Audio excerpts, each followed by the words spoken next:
Welcome into the LSU Sports Insider podcast for Thursday, December the 12th. I'm Zach Ewing. Today's basketball episode with Reed Darcey, our advocate women's basketball beat writer at LSU, and Toyloy TJ Brown, our men's basketball beat writer.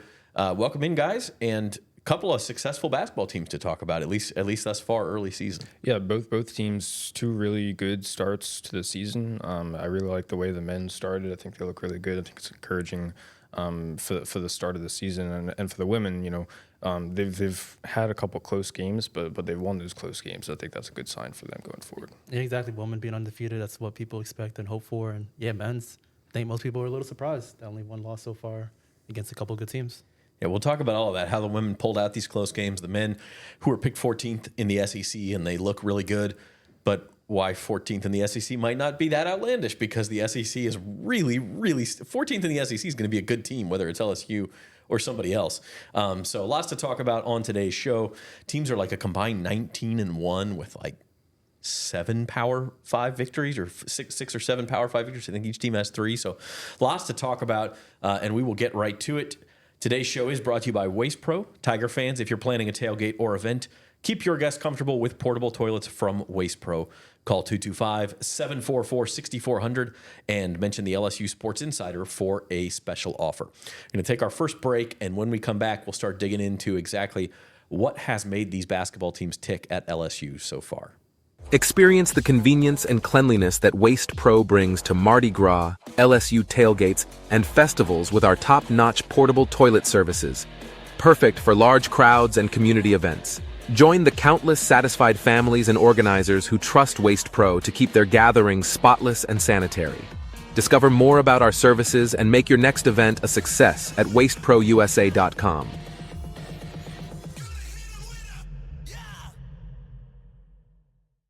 There's no better place to parlay than Caesars Sportsbook. Parlay Builder gives you all the game day action from all across the league. Multiple games, legs, and props, all in one spot. It's so quick and easy, you can keep your focus on the games and your nachos. Or if you're focusing on one game, remember, you can place your same game parlays live during the action. Caesars Sportsbook, the only sportsbook app with Caesars rewards. All right, welcome back. Good as places I need to start, guys, might be with some star players. We'll just highlight a couple, or I guess a couple of players, one from the men's team, one from the women's team, and today's star player segment is proudly sponsored by Waste Pro. Ensure your tailgate or event is a hit with clean and convenient portable toilets from Waste Pro. Rent yours today. On the men's side, TJ, we went Damian Collins here, 18 points, a career high in that Sunday's game against Florida Gulf Coast, and he also had a good game in LSU's victory over Florida State in the SEC ACC Challenge, so he's really coming on. Yes, he is. He's known as a tremendous leaper, tremendous shot blocker specifically, catches lobs. Not going to look for him to score in the post really. And against Florida Gulf Coast, not the greatest team, but still a legitimate Division I program. He looked good. He looked like he's improved a lot on his skill set. And I think getting his first career start with the absence of Jalen Reed, who tore his ACL, unfortunately, against the Florida State, he felt compelled to get his shots up, not just in the dunks and the finishes after dump-off passes, but post-up, hook shot, a push shot. He even made his second 3 of his career, first 3 of the season. So Damian Collins, 18 points is not a crazy scoring number for most players, but for someone of his nature, that's a really big, encouraging sign, because losing your starting center and having Damian Collins fill in for him, that's really important. He's not going to be always asked to score 18, but if he can show some offensive flashes when it's necessary, that's going to be really huge for LSU. And Jalen Reed, who we'll talk about later, I think torn ACL, out for the season. It's a really big loss for LSU.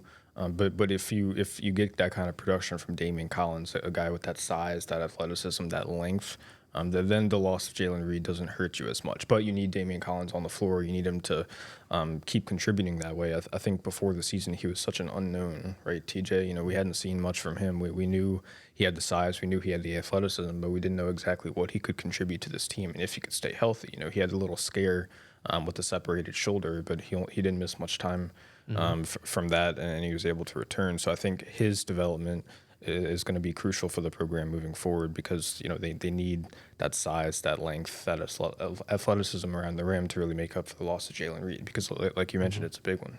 Yeah, you mentioned the show. I should have mentioned he just got back from injury himself when he came back against Florida State. That was his first game back after dislocating his shoulder on November 22nd against Pittsburgh. And for those that don't know, he dislocated his shoulder last year, the same shoulder, his right one. He's a right-handed player and missed the entire season after playing 6 games. So it's even more incredible that, one, the injury wasn't that serious, even though it was a similar sort of deal. And 2, he feels already discomfortable. He's shooting from the perimeter and is able to score, obviously, with his right hand using his right shoulder. They put in like a bionic shoulder or something. I mean, they got to keep this guy healthy. I guess some guys are prone to dislocated shoulders. Well, I think once it pops out once, it just kind of comes out and goes back in again a little more. Doesn't sound pleasant anyway. Not at all. On the women's side, Reed, Michaela Williams really coming on lately as well. Yeah, LSU wouldn't have beaten Stanford without Michaela Williams. In that game, she had 32 points, a really efficient 32 points. She shot 12 of 18 from the floor and 5 of 9 from 3-point range. They really needed all of those points because it was such a close game. It went to overtime, and she hit the game-winning shot and the game-tying shot to send it to overtime. And if you look at that play, it really struck me just how calm and composed she was in that moment.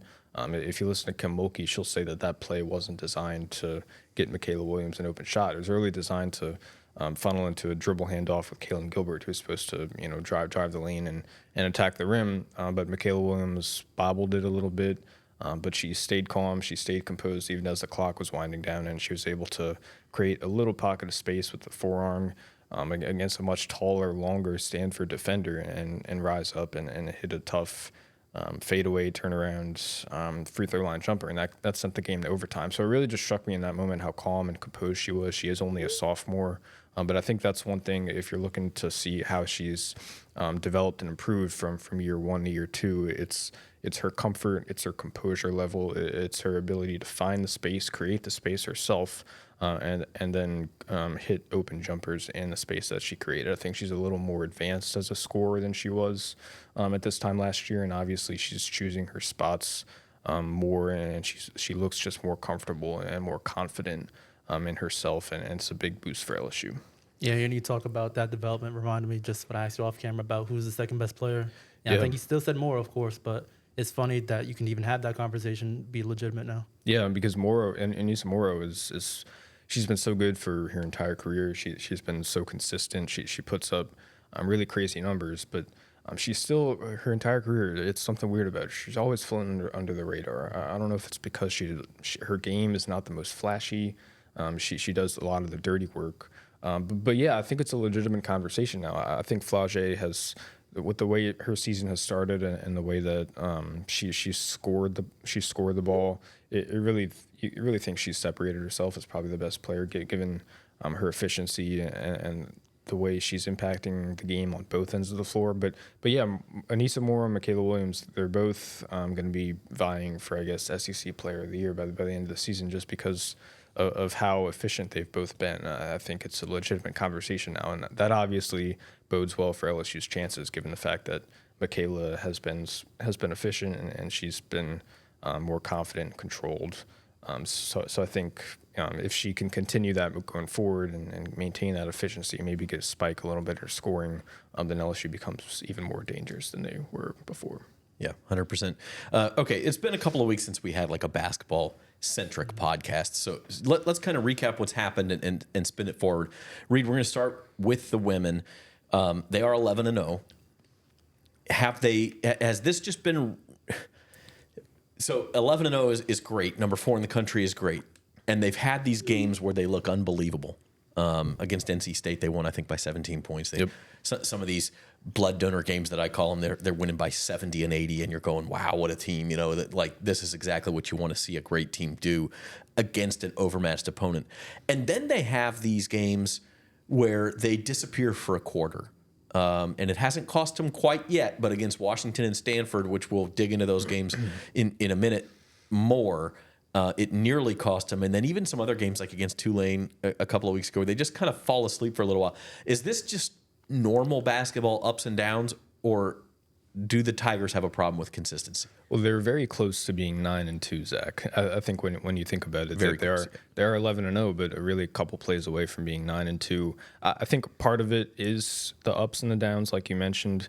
They fell down to Murray State by 9 points at halftime, and then they almost blew a game to Tulane because Tulane made a run late. I think those kinds of games are examples of the ups and the downs, right? You just let your foot off the gas for a quarter, and then a team can get hot and get back into the game. I think that's more example of just kind of a fluke, kind of just basketball type of situation. But if you look at the games against the power conference opponents that LSU has played, Washington, NC State, and Stanford, I think those games, we can kind of look at those and decide exactly where LSU is as a team going forward. The stat of the day, Zach, if you ask me, I think if you look at the games against Washington and Stanford, two power conference games that LSU won, 80 minutes of game time across both of those. LSU trailed for 77 of those 80 minutes. They only led for 3 minutes of game time. You're saying across the those Kansas City games. Chiefs of women's college basketball. Exactly, right? So what exactly went wrong? What exactly, allowed them to steal those wins and allowed them to come back? It really comes down to about 4 plays. I think against Washington, that last possession before Kalen Gilbert won the game on that layup, it was really just a wild possession. LSU lost the ball. Flau'jae Johnson had to go into the backcourt, save it, throw it behind her back, hope someone scooped it up, and Kalen Gilbert happened to scoop it up and really drive the lane, convert this nice layup. And then against Stanford, you had really 3 plays. It was Kalen Gilbert again. She had a prayer of a 3-pointer that she just heaved and it went in, and then Flau'jae made a good defensive play, forced a turnover, and then we had Michaela Williams' shot a couple possessions later. So it goes to show how LSU is really close to being 9-2, but they've really pulled out those games. You could look at it as glass half full. Hey, they won. They won difficult, close games that shows that they're a poised team, but you could also look at it and say, hey, maybe they're not doing that. Maybe they're not as good as what their record indicates because they were so close to winning, to losing. I'm not sure which exactly path you want to take there. So you mentioned a couple of those key moments, and our key moments are proudly sponsored by Associated Grocers. Join our team and support the success of local independent retail grocers. Apply today for available positions at Associated Grocers. You mentioned some of these crazy plays, clutch players, good plans, plain luck. What has gone into the end of these games against?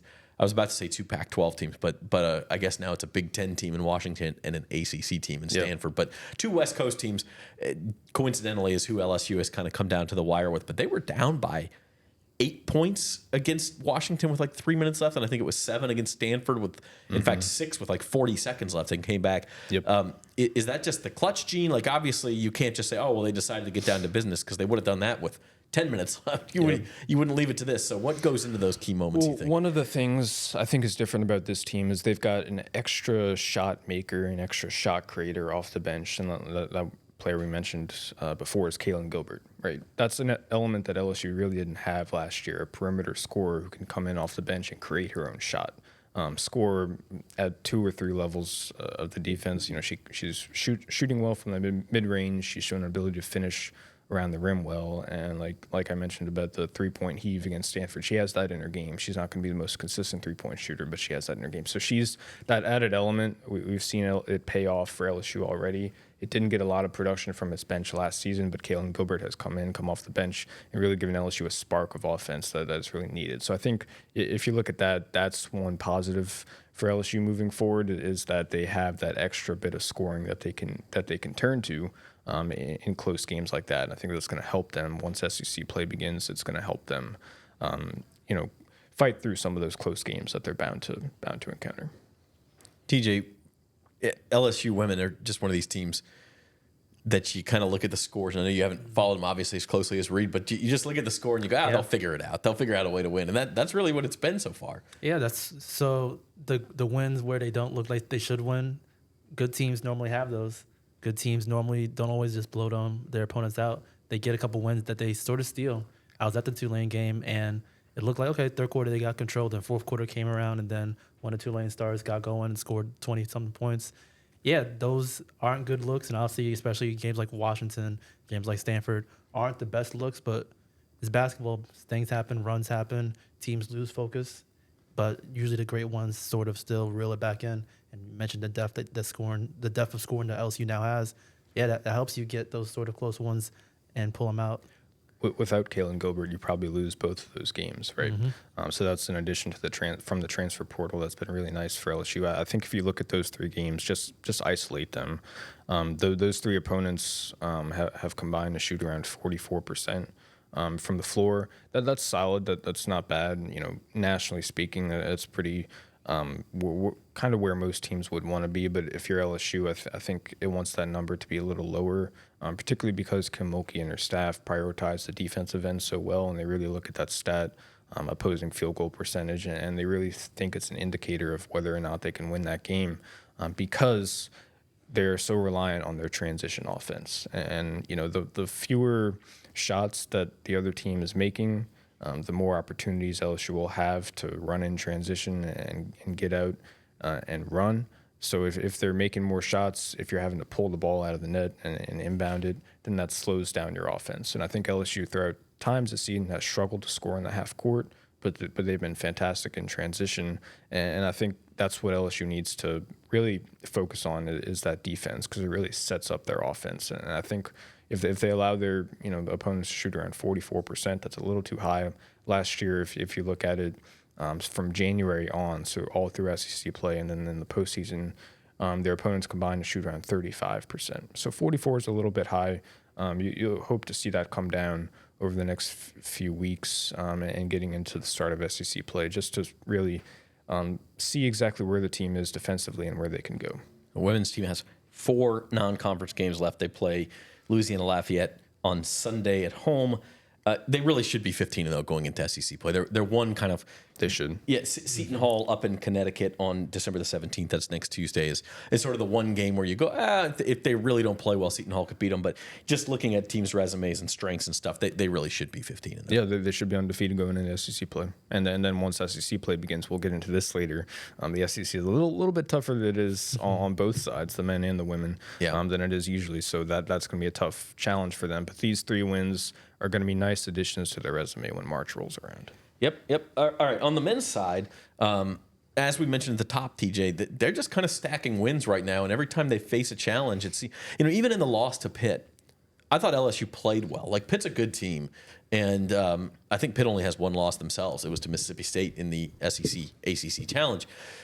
Even in that game, which was in West Virginia in Pitt's backyard, Pitt had a lead. They had a crowd advantage, and LSU just would not go away. I was watching some of that game. But then they turn around 2 days later. They beat UCF in triple overtime, which is definitely the most dramatic game of the year so far. They take care of Florida State at home. We talked about the K-State win last time. Like, every time they are challenged, LSU seems to have had an answer. Yeah, no, most definitely. And not just to touch a little bit on the Pittsburgh loss, since that's the only loss we have to chat about. They were up by, I believe, 1 point at halftime. So that sort of shows you that they can not just compete, but they can have a lead after 20 minutes. They let it go, obviously, and Pittsburgh got on, I believe, 14-0 run, and LSU was super cold, and that's sort of what sealed the game. However, they didn't give up. I believe they still made that final score respectable, even after giving up a 14-0 run to start the second half. So there was even some good signs to pull away from that Pittsburgh loss, because that could have been a 20-point loss, where instead it was much more respectable. Yeah, as far as the UCF game, Central Florida, that was a roller coaster, to say the least. Triple overtime. I changed my story at least 7-8 times. Didn't know which way it was going to go. Yeah. But, yeah, it was incredible. And that game, they made their first starting lineup change, putting in Corey Chest as the starting power forward, replacing a different freshman. Corey Chest is a redshirt freshman, replacing him for Robert Miller, who's a true freshman with a 7'4" wingspan. And Corey Chest made, even though he fouled out in that Central Florida game, he made ridiculous defensive plays. So they found a new piece in him. In his last 4 starts, he's averaged 8.5 points, 8+ rebounds, over almost 2 steals and 1.5 blocks. So LSU, they found some pieces that I think they would say is a little surprise, as well as the transfer portal.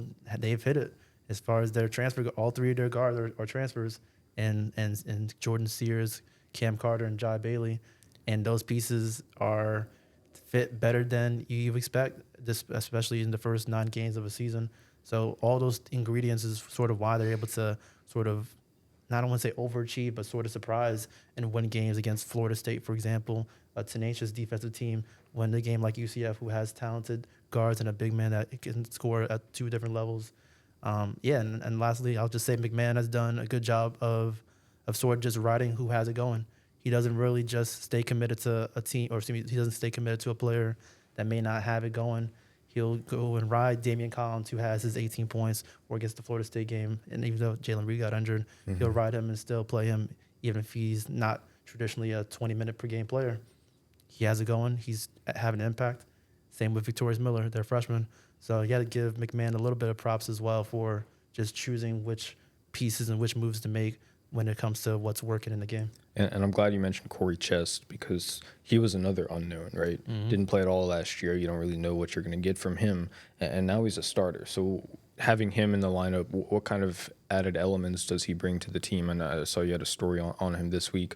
Just what kind of player is he, and what kind of elements does he bring to the game, and how can he help LSU on offense and defense? Yeah, entering the season, Corey Chess legitimately could have been the 4th, maybe 5th, depending on how you look at things. Big as far as the rotation goes, and obviously being a starter shows just the upward incline. But for those that don't know, the redshirt freshman, he's from New Orleans, by the way. First thing you have to say is that he has a high motor, ridiculously high motor.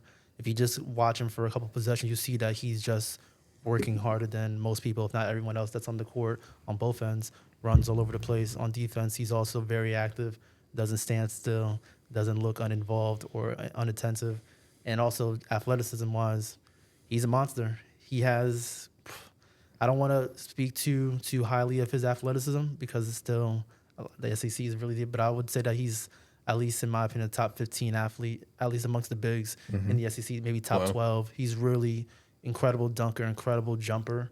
Obviously, Damian Collins is up there as well, but he dunks even harder than Damian Collins. Collins can jump high, but Corey Chess is someone that just dunks with ferocity and runs with ferocity, and same with his blocks. He had 5 blocks against Northwestern State, and at least 3 of them he just totally detonated and just swallowed up a shot by another big man that was probably his height as well. But yeah, he's not a great shooter. That's his big glaring hole. But he doesn't really, he's not afraid of having the ball outside. He'll just pass it off to a guard, or he'll take a couple of dribbles and maybe try to see what he has available to him. But him in the starting lineup, he doesn't help spacing in terms of shooting, but he helps them in terms of their defense, especially with his rebounding. Again, he's averaged 8.5 rebounds in, I believe, 24, 25 minutes, which is really good over the last 4 starts. I would just say, too, some big guys are just not very fun. They're not dynamic players to watch. He's a fun player to watch. He's ridiculously fun. He's you just can't look away when he's in the game. Before we turn the mics on, Zach, we said he reminds us a little bit of Tari Eason. If you squint a little bit, it's a little unfair to put that on him, but just the way they approach the game, the way they play, their wingspan, their length, their athleticism, it sort of reminds you just a little bit of Tari Eason, who obviously had a great LSU season and then is doing really well in the pros. The larger point here, DJ, is that they seem to have some front court depth, and we'll talk a little bit later about Jalen Reed's injury and how they've been able to kind of soak it up so far and be okay. The backcourt's a different story. Like you mentioned, the guards, the transfer guards, and they're all playing really well. I do wonder what happens if one of those guys gets in foul trouble or misses a couple games with an injury or something. That may be a concern going forward. Yeah, so after their starting guards, the next guard off the bench is Victorious Miller, who is their 3rd leading scorer, is having a tremendous freshman year, 11 points per game, 47 field goal. Not a great 3-point percentage, but can shoot and is going to be respected as a shooter. But after him is Curtis Givens, who's another freshman, not as successful so far. Very talented, played at Montverde. So if you play at Montverde with Cooper Flagg and them, you definitely are a good basketball player, to say the least. But after that, it gets really dry. Mike Williams, the 3rd maybe, and he hasn't really made his name in the rotation. He played a little bit the first 2 games and kind of lost his way, lost sort of that the minutes that McMahon gave him initially.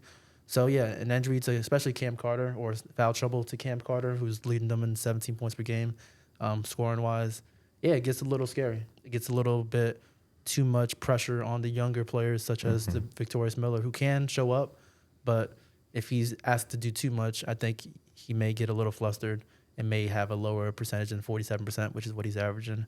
And also Jai Bailey, who sort of gets under the radar. I would say that he's just as important as Cam Carter when it comes to the success of winning. Jai Bailey's their defensive ace. He's guarding power forwards. He's guarding point guards. He's guarding shooting. He'll guard whoever's the best player on the opposing team. So even losing him, LSU doesn't have another defensive ace like him. Cam Carter's good defensively, but you want him to save his energy for getting 17, 18 points per game. Right. Having said that, this has been about as good of a non-conference season as you could expect for LSU. They do have a pretty tough game Saturday. They play SMU up in Frisco, Texas, which is basically SMU's backyard, right? SMU's off to a solid start. They're not a great team by any means, but it is going to be a tough game. After that, LSU plays Stetson, UNO, and Mississippi Valley State. So you look at that, worst case scenario ought to be 11-2 going into SEC play. And I'm not saying the SMU game's a loss. I'm just saying it's the only one that really could be. 11-2 is something that I think Tiger fans would have taken in the non-conference. Let's take that and bank it and go see what we can do in SEC play. Yeah, that's awesome. McMahon said what he stressed to his team this year after last season was let's take care of business in November, December. And to say the least, they've definitely taken care of business these last 2 months and now have not just the record but the confidence to feel that they can compete with the SEC powers that they will face, especially when they play against a team like Pittsburgh, who generally was, I think they had 1 week in the top 25, and they're always on the outskirts. And SMU's having a good year. SMU's a respectable team. Yeah, absolutely. Tiger Fans Associated Grocers is hiring. Join a team committed to the success of independent retail grocers. Apply today at Associated Grocers and be part of something great. Speaking of something great, the SEC, we're going to talk about that when we come back from our break. Really on the men's and women's side, but especially the men's side has been an absolute revelation. So we're going to talk about just how tough these conference seasons are going to be for the LSU teams when we come back after this. You know how far I've gone, now I'm home again. I'm feeling more alive these days than I've ever been. At the Baton Rouge Clinic, our sole focus is to provide exceptional health care for your entire family so that you can get back to doing what you love most. We are caring for generations. You gave me love. Since 1988, Classic Industrial Services, Inc. has led the industry in specialty contracting. From thermal insulation to scaffolding, coatings, and beyond, we cover it all. Every minute matters in our commitment to quality and safety. We're here to serve with roofing, siding, heat trace, and refractory services. Visit classicindustrial.com for more information.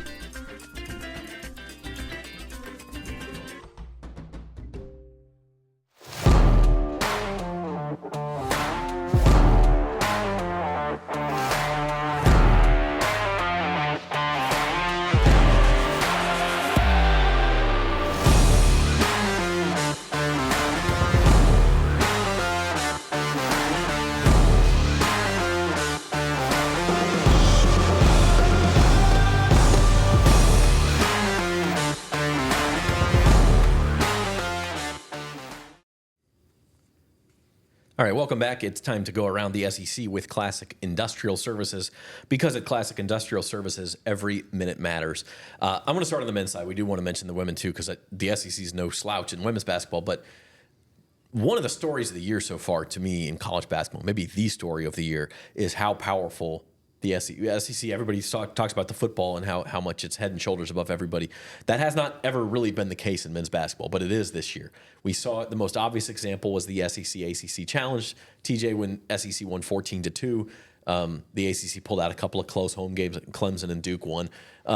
But the rest of the SEC all picked up a power victory. And that was when you kind of stopped and looked around and you said, oh my gosh, nobody's even got a bad loss in this league. And it's getting to the point where if you look in conference play, they can't have a bad loss because 15 of the 16 teams are now top 60 in the net.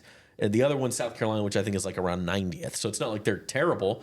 But literally the only game that you could play in SEC play right now that would not be a quad 1 or quad 2 game is a home game against South Carolina. That would be a quad 3. Like the resumes being stacked up by these teams are incredible. Yeah, no, the SEC is by far the best league in the country. It's not a question. Not just a football conference. Teams like Auburn, teams like Alabama, Tennessee, they are kings of not just SEC, but college basketball. Tennessee's number 1 in the country. Even teams like Missouri, who no one really discussed, they beat Kansas, who was number 1 at that time. Yeah, the SEC is loaded, and LSU is just a handful of teams that are 8-1 or teams that have, I think, 3 undefeated teams. I think Florida, again, another team that no one discussed. They're really good. They're ranked as well. LSU, they have a really nice record. They have things to be really excited for when it comes to certain players' development and how transfers has worked out.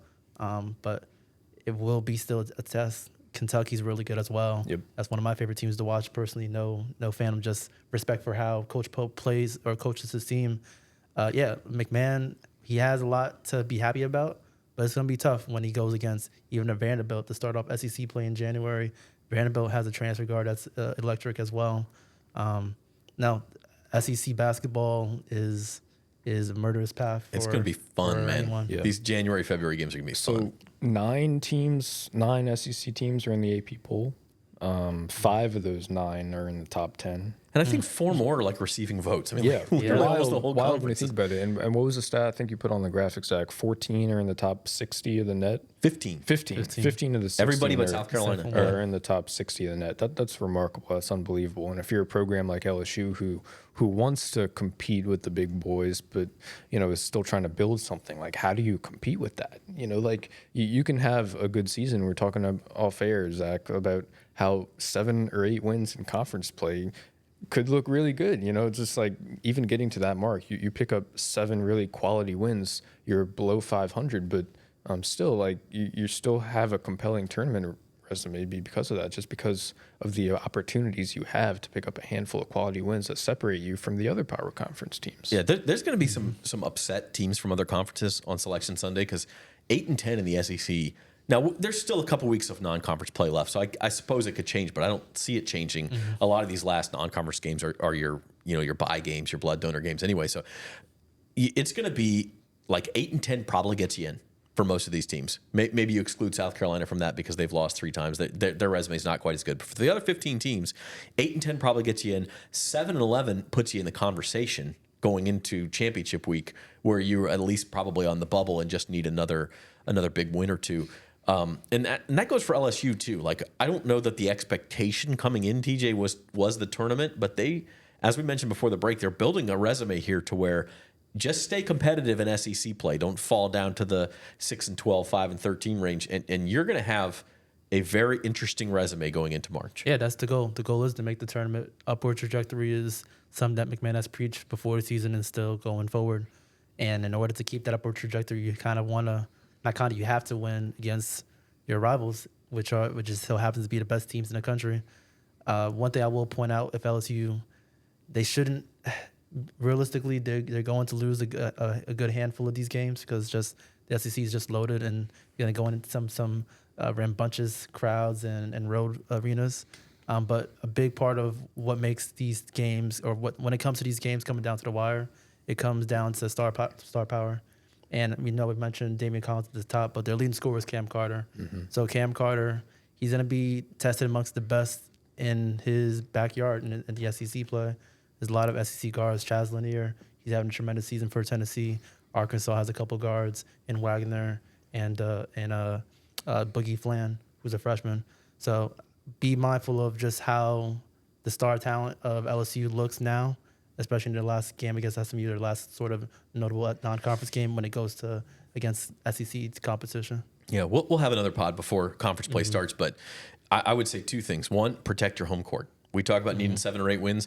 Get 6 of those at home at least, because road wins are going to be very precious, very hard to come by.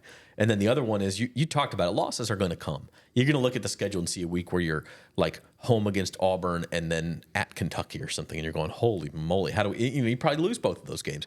Don't let that slip into a momentum thing where you're snowballing into 3 or 4 straight losses, because that's when you can get in trouble. So can Cam Carter maintain his efficiency? McMahon talked about before the season he wanted him to be more efficient. So far he has been, but can he maintain that against some of the best guards, best defenders in the country? It'll be hard to see. It will be hard because SEC, there's also teams that don't just have star scorers, but the Tennessees are known for defense. Mississippi State, Texas A&M, incredibly tenacious defenders at all 5 positions. So it's going to be really, really interesting and a little scary if you're an LSU fan. Yeah, but it's going to be fun. It's going to be fun. And that goes for the women's side too, Reed. And the SEC in women's basketball has a great reputation it has actually slipped in the last 5 to 7 years. It hasn't been quite as deep. Like there's good teams at the top, South Carolina, obviously, but also, LSU, Tennessee has slipped a little bit. They added Oklahoma and Texas this year. But I think it's either, I don't have it in front of me, it's either 12 or 13 of the SEC women's teams are in the top 60 of the net rankings too.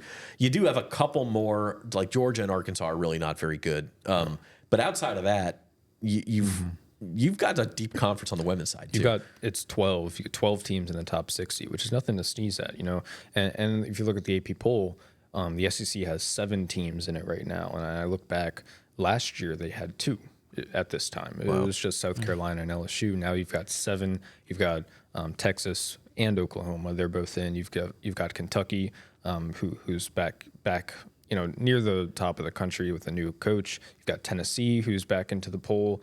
They got things going. They changed coaches as well. They appear to be on track to have a good season. And then you've got teams like Ole Miss and Alabama, a notch below them, who have a lot of returning talent and look pretty scary. So I think the conference, it's a lot deeper than it was last year. And I think there's a lot of teams that will challenge LSU. There's a lot more teams that will challenge LSU than it has been in recent past. And there's also a lot of opportunities for LSU to pick up some really big-time wins, really quality wins that will help them lock up a top 4 tournament seed. South Carolina, they slipped up against UCLA, but they bounced back from that, and they look about as what we expected them to look like. So it's going to be a tough road for LSU. It always is, but now it's going to be even tougher.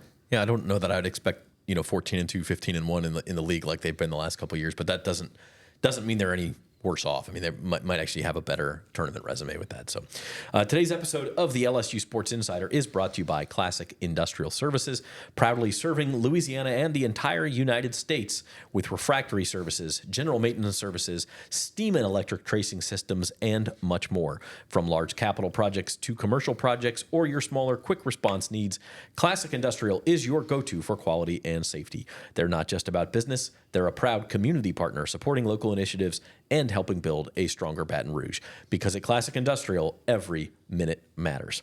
We do want to get into our injury report, which is brought to you by the Baton Rouge Clinic. We mentioned this at the top. Jalen Reed, unfortunately, has the ACL tear. TJ, he's out for the season. How is LSU equipped to deal with this? How big of a deal is the loss of Reed? Yeah, so it was a huge deal. He got injured within the first 2 minutes. I think it was like a minute and 37 seconds into the Florida State game. He makes a layup. It's crazy. He made a layup. I looked down for a second. I looked back up. He's on the ground holding his knee. And it's just like, the PMAC got quiet, and he eventually had to, he was able to get up, but had 2 people helping walk over to the locker room. Yeah, it's a huge deal. He was their junior center, junior meaning that he stayed his first 2 years at LSU, which is, I think, him and Derek Fountain are only players, the longest tenured players at LSU, and sort of a leader. As a player, he averaged 11 points, 6.5 rebounds, was their most girthy player. 240 pounds is not heavy, but for LSU standards, that's their most girthy big man. So that's a huge hit for rebounding, huge hit for interior scoring. He was a really good back-to-the-basket player. And in order to mitigate that, they have to do one or two things. Do at least both these things in some respect. The first is trying to have a different front court play, like a Damian Collins filling in for his scoring role. Damian Collins is still going to be defensive centric, but he's going to be looked upon to maybe get a little bit more than just an alley-oop dunk and a putback, like he showed against the Florida Gulf Coast. Show a little bit of that range and a little bit more touch inside the paint. And the second thing, which will be potentially experimented in the SMU game if things get a little dicey, is that McMahon will show some 4 guard lineups. Play a little bit smaller instead of going with 2 bigs. If he goes 4 guards, it'll most likely be Jordan Sears at point, Cam Carter, Jai Bailey, and the freshman Victorious Miller. Victorious Miller and Jai Bailey are both 6'5", so that's like some pretty good size. Jai Bailey is a bit more thick compared to Victorious, who's around 185. So that's where it gets a little bit small, not just in terms of height. But when they go to that lineup, or if they go to the lineup against SMU, and they will definitely do this in SEC play at some point, they have to play fast. They want to be fast in general, but even faster when it goes to that 4-guard lineup where they want to get threes up, push the pace, get some free throws, and not try to really get stuck in half-court offense when they may not have a big man to throw down into the post and hope that he gets a basket or free throws.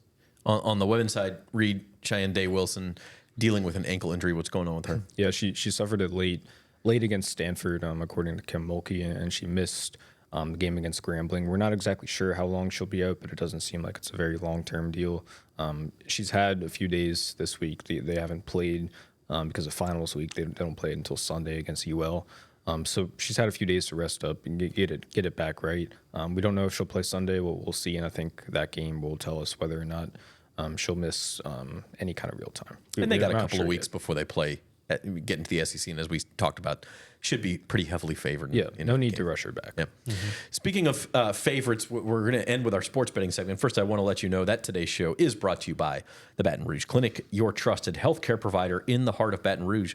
Whether you're in need of primary care, specialist services, or urgent care, the Baton Rouge Clinic has you covered with a team of dedicated and experienced professionals. Visit BatonRougeClinic.com to learn more or to schedule your appointment today. The Baton Rouge Clinic, caring for generations. And our sports betting segment is brought to you by the Queen of Baton Rouge. Experience the thrill of game day at 1717 Kitchen and Cocktails. With top-notch screens and live betting from their DraftKings Sportsbook bar, it's the ultimate spot to watch your favorite teams and enjoy a cold brew or a signature cocktail. The Queen Casino is the only land-based casino in Baton Rouge and your go-to for game day or any day. And guys, on the sports betting front, just to put this in perspective a little bit about what we're talking about, the men are off to a very good start at LSU. They're still 120-1 to win the SEC. Alabama was preseason number 2, and they've actually lost. They've been one of the more disappointing teams, which is crazy to say because they lost to Oregon, they lost to Purdue. They still have wins over Illinois and Houston and North Carolina. Like, this is still a really good team. You got Auburn, that's now number 2 in the country. Tennessee's undefeated. They're number 1. Like, this is going to be really difficult. And on the other side, you have the women who are 20-1 to win the national title. Right. So you're telling me there's a chance for the men, right, TJ? It's about what you expected it to be at LSU. The women are right up there, but the men have a long way to go. Yeah, the men's, I'll be lying if I say I'll be surprised by that, even with how good they are. But yeah, it's not a bad, the odds are what they are, but LSU, who knows, if they do surprise us and win some SEC games on top of things, then those odds may change pretty quickly. Yeah, just get in the top half of the league and see what happens, right? Going into February and March, and then you can see what happens. And then if you're in the top half of the league, you got a tournament berth in your back pocket, and you can kind of go for broke. So that's the story. As I said, we'll be back with another basketball episode before conference play starts. So look for that in a couple of weeks. But until then, our producer is Amelia Cotton. He's Reed Darcey. He's TJ Brown. I'm Zach Ewing, and we will see you next time on the LSU Sports Insider.